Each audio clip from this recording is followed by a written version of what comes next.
Hey guys, putting together videos, and I realized after I uploaded yesterday's video, I said I was going to show you guys my slide in the tandems and whatnot. I filmed it. The only problem was I showed my company's logo like 3 or 4 times, and I do not disclose who I'm working for at this present time. So I did not show that. So better, tell you guys now, I feel like, instead of leaving you guys completely hanging all together. I don't know. That's something I would recognize as a viewer. Like, hey, he said he's going to show me this, but he didn't. So I apologize. I'm sure probably when that video goes live, people will probably ask. And, oh well. My bad. Enjoy today's video, guys. Thank you again, as always, for watching. I really appreciate the support. Enjoy. Top. Denny Hamlin takes the top spot at 195.092 miles an hour. Damn it! Stupid Toyotas. Anyway, it's NASCAR season. Woo! Daytona 500 qualifying. Anyway, so I showered at the TA, which is about really close to me. I'm not having a good day thinking. I really need coffee. I went in my yard, picked up a load. It's going to Brandon, Manitoba, which is very near Winnipeg, which is very near the home of Trucker Josh, but that doesn't matter. Trucker Josh being like my best trucking friend. One of them. I have a lot of good trucking friends. Anyway, what was I gonna say? Oh yeah, so yeah, I don't know how far I'm taking this load because I mean I've told you guys I don't keep my passport in my truck. I still don't know where it is. That hasn't changed, but I am getting that awesome load message every day or every 5 minutes. This load is destined to Canada. Call this number to let us know you got the message going to Canada. Yep, I've gotten that message like 10 times today. It's been great. Anyway, so yeah, I don't know how far I'm taking it. My guess is I will be dropping it in either Denver, Colorado, or Omaha, Nebraska. Just guesses. I have no idea which, but I'm gonna wait for them to tell me. And I'm gonna remind them because it is the weekend people. Yeah, I'll remind them tomorrow. So I can just drive today and not have to worry about anything. I'll remind them tomorrow that I can't take it to Canada. Anyway, trying to think if there's anything else. Nope, that's it. Other than I will probably have to take my shorts off and put my pants back on at some point today because it's going to get cold going up north. So, but that doesn't even matter to you guys. That's one of those things that I got to think about for me. Yeah, okay, that's it. I will talk to you guys later. Hey guys, at a rest area here in Colorado. Now I'm still in New Mexico, but almost into Colorado. Just had to take care of some business, restock my snack supply. Got me some Go-Gurts, which I'm going to eat right now before I hit the road. Chips from last night. Yesterday I had Subway for when I stopped. Got my chips from that still, and then drinks, flavored water, different things. That's become my main thing. I've realized it's hard to drink water just because it doesn't taste like anything. But I use those little Kool-Aid flavor thingies. I'll drink 5 or 6 bottles of water a day, and there's like no nutritional value at all with the flavor things. It's just fake taste stuff. So I could live with that. But can't complain. It's been a bit consistent. It's been like 32 degrees for the 207 miles I've driven so far today. Can't really complain. Great view. Definitely a little bit on the colder side. I still haven't gotten any directions to split the load or where I'm going to, so till then I'm going to keep heading, where I'm going. Don't know what I'm going to do for fuel just yet. They didn't send me a fuel solution because I'll usually use theirs as a reference and decide if I like it or not. Basically, if they send me to a Love's, I go to Love's. If they send me somewhere else, I don't go there. Except for the occasional it'd be better to do it, for weather or if I need a shower or something like that. But with the weather getting colder tonight, don't know where I'm going to end up at. They'll probably end up being colder than 18 degrees, which means I would do well to end my day on a full tank of fuel. So I'm on my way. In my GPS, I put Love's in North Platte, Nebraska, which I know is a fuel stop for us, and it's on the way. The only problem is I'm about 10 minutes to the bad of not being able to get there on time. And because my truck won't go to the posted speed limit in most areas I'll be traveling, I probably will end up being like half an hour short. So I need to find somewhere between here and there. I think there's a Love's in Lyman, Colorado. That may end up being where I stop for the night, actually. I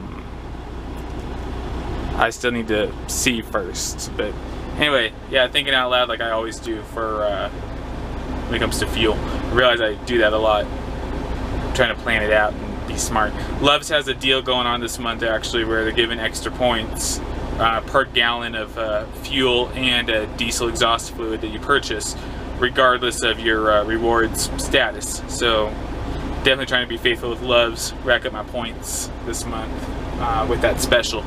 So something else that's going on that I'm super excited about.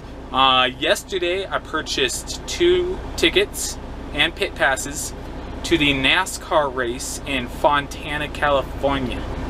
I will be taking home time and going with my dad. My mom and brother have tagged along in years past. They didn't want to go, so I told my dad, like, hey, it's just the 2 of us, let's do pit passes again. I've done pit passes before at Auto Club Speedway and at Phoenix.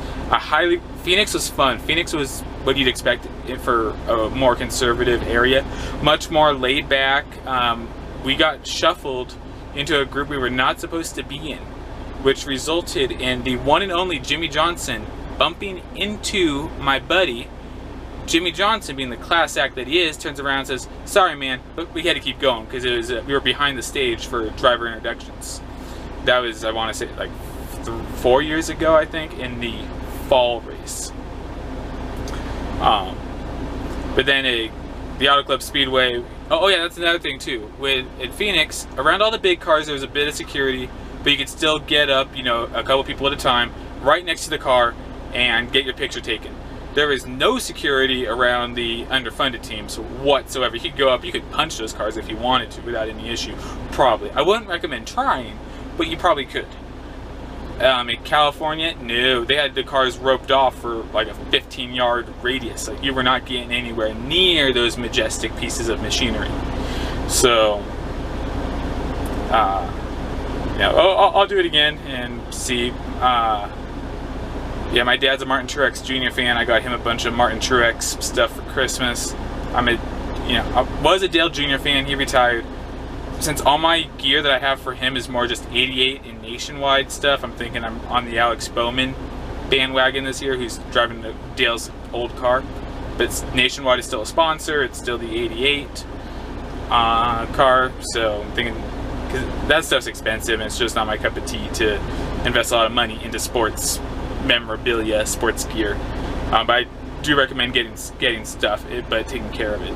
Like, I've been a hockey fan since 2011. During that time, I bought myself 2 t-shirts to wear to games. I'd wear a dark long sleeve shirt under it and wear a King shirt on top. And then for Christmas a couple years ago, my parents got me a Andrzej Kopitar sweater, jersey, whatever term you want to use. Yeah, when I go home too for that NASCAR weekend, the Kings play the Thursday before, and I'm going to go to that game because once I move, don't know how many games I'll be able to get to in the Nashville area. Assuming that all comes together, I still need to confirm with my aunt that everything's good to go with that. But I already told people I'm moving. Hopefully everything still works out. I don't see why it wouldn't, but I do need to make sure that that's cool with her. As far as a specific date is concerned, if that works for her. Trying to think if there's anything else. Yeah, going to the hockey game night will be interesting. I'll just say it because it's what's going on. A girl that I knew in high school, literally just knew. She graduated a year ahead of me, but she's only like 5 months older than me. She added me on Instagram. Well, I was at home over New Year's, and we've been talking since then, just catching up, and we're just catching up, and all of a sudden it dawned on me, she's married. What the heck? Then I asked her, like, aren't you married? She's like, I was up until 4 months ago. It's like, oh. So yeah, we've been talking. I told her, you know, my goals about wanting to move to Tennessee and whatnot. And anyway, I asked her, like, you know, hey, I haven't seen you since high school. You know, she graduated in 2008, so I haven't seen her since 2008 when she graduated. Like, you want to get together for the game? And she real recently came down with a gnarly case of the flu that led to a couple other things. So as long as health-wise she's good to go, and she can find a babysitter for her daughter. I don't know what it is about me and finding single moms. But then again, if I were to eliminate single moms from my dating pool, my already small dating pool gets way smaller. But I mean, I don't want to suggest that this girl and I are dating, because I don't think, we should probably be a little clear on that. I don't think she and I are. But we're just hanging out as friends together. I should probably clarify that with her. But yeah, that would be interesting, just depending how that all goes. Two single people, the opposite gender, hanging out, that haven't seen each other in years. That could be interesting.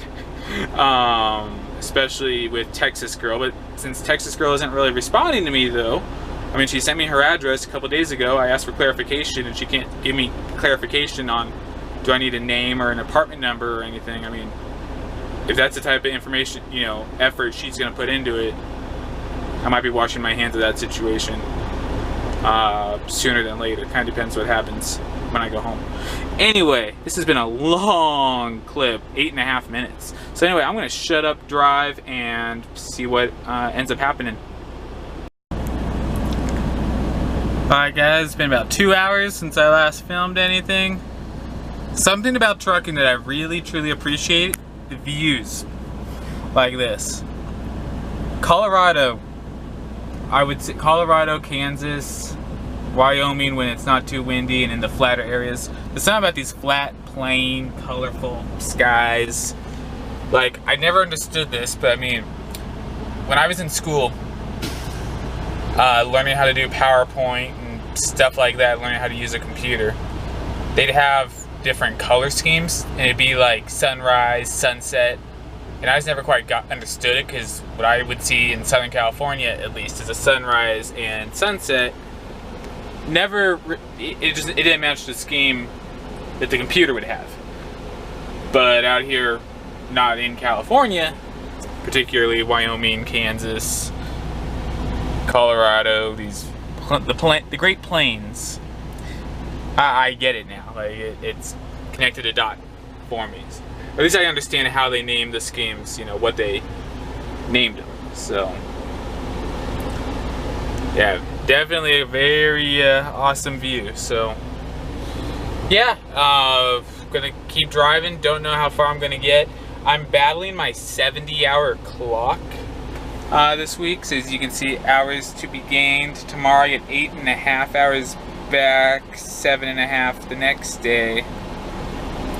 I currently only have 5.5 hours left on my 70 for today. So really I could take a break, you know, call it a night whenever, and I would have a full day of work tomorrow between my 5.5 today and the 8.5 I get. Alright guys, done for the night. Sorry about that last clip cutting off. My battery died, so I plugged it in to charge while I drove. I'm at the TA here in Lyman, Colorado. I pulled over while my battery is still charging. I treated my fuel. It's 8 degrees Fahrenheit outside. Diesel fuel starts to gel at 18 degrees. I'm about 2.5, 3 hours from the Loves in North Platte, Nebraska, where I will get fuel tomorrow, unless told otherwise by my company. Yeah, so spend some time, since I had an early day. Tomorrow I potentially have a full day. Today I took a little short day because I was explaining the hours. Tomorrow I'll basically have 13.5 hours on my 70-hour clock. So yeah, I took some time. That white bag right there is full of recycles that were scattered all from here. That box is trash on the right there, please excuse it. And all gathered around the front, empty gallon jugs of distilled water for my humidifier, and water bottles from drinking water throughout the day, as I've told you guys. And there may have been 1 or 2 soda bottles in there. This white bag here is now full of my dirty clothes. Dirty clothes that previously had just been thrown back there without any real place. This is what I like about being on my own, doing my own thing. I can just spread out and live in my own mess. It's totally bad. When I'm at home, I'm not like this. Like, example, when I'm at home, dirty clothes hit the hamper every single time. One, because I like basketball. My hamper's on the far side of my room from my dresser. I do that on purpose. Basically just because I like throwing clothes around, it's fun. And the corner where my hamper is, it was just so empty. And the hamper fit in that corner just perfectly, so. I'm a weirdo, I know. But anyway, just hanging out, eating dinner, chili special, haven't had chili in a while. So going with chili. On my phone over there, I'm watching Bull, one of the regular TV things that I watch. I watched NCIS New Orleans earlier this week, or throughout the week rather. So just gonna finish up my chili, probably put some more clothes on, walk over to the building, brush my teeth, and come back here, get to bed. So it's 10:10 local time. I've already been off duty for about 2 hours. So yeah, that's it. I keep getting that message every hour on the hour. This load is destined for Canada. Call this number. It's getting really annoying. I may as well call the number even though I'm not delivering the load to Canada. It'll be interesting. I've already talked to Josh in real time, Trucker Josh. For those of you who don't know, just look him up on YouTube. I was one of the groomsmen in his wedding. Anyway, yeah, talk to him because if I do take this all the way to the border, we don't have a yard there, but I could still drop it off for someone, you know, for another driver, like at a truck stop or whatever. In real time right now, Josh is on his way home. He'll be home for the next 2 days. He'll get home tomorrow, I believe. I don't know if he's home today yet or not. But anyway, I'll be within like an hour's drive from him. So we did talk briefly about if I did get all the way to the border, him coming down and us, you know, having a coffee or whatever. Hopefully he could bring me some real Tim Hortons across the border. Hopefully the U.S. government will let that in. I'm really missing Timmy's. Really missing Timmy's. Yeah, so I don't know what's going on. I will not be able to get this load to the border tomorrow. I'll be close, but not able to get there. But we'll see what happens. So thanks for watching me, guys, and I will see you tomorrow.